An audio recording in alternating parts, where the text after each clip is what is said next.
It's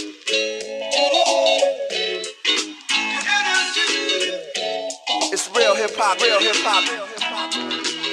from the soul, y'all.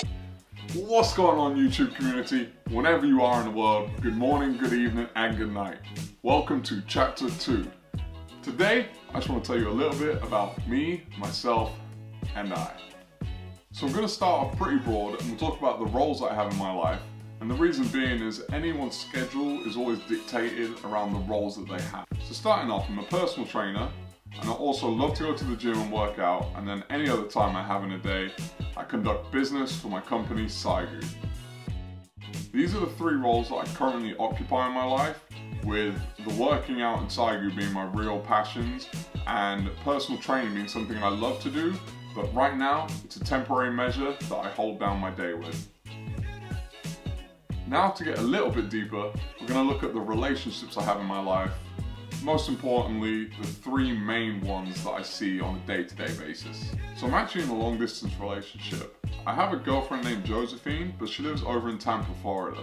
It means that whenever we want to talk, it's either by text or on the phone, and then sometimes, occasionally, we get to FaceTime, which is really nice. Oh, hi everyone. If I'm being really honest, long distance sucks, but at least we have technology to keep us in touch on a daily basis, talking multiple times a day. And then I'm also a mentor. See this here? This is Niall Kenny. Niall Kenny is my business partner. He's just turned 18 recently, and we spend a lot of time talking to each other, working out, and just trying to make sure that we can be the best people we can. And as much as I mentor him, he really helps me with my life as well. And lastly, I'm a son. As you can see me, I'm with my parents, and it's not very often we get to hang out like this, but when we do, I really love our time together. Now this is a piece of the puzzle that I think is really important when you're looking at one particular person and you want to find out a little bit more about them. It's very important to focus on these three factors, and I want to break this down for you. Now you see me there on the left, that's me shooting hoops. That's because for 18 years of my life I was a basketball player. It was everything about me. I mean, there were people who even called me Basketball Alex. It's what I did. I played in several countries and it gave me a great life experience. But now I'm a personal trainer. As you can see in the middle, that's what I spend my time doing. I'm helping people improve, and I love the fitness industry. I started with strength conditioning, and that's something I want to get back to. I love working with athletes. I just love working with people who want to improve, and I see fitness as a really good way of doing that. But then, the biggest thing I want to focus on right now is my future. And as you can see, there's no one there for the future. And that's not because I didn't really have an idea of where I want to go. Like, I do have a pretty good idea of where I want to go. In fact, I work towards it every single day. But I can't tell you what that's going to look like.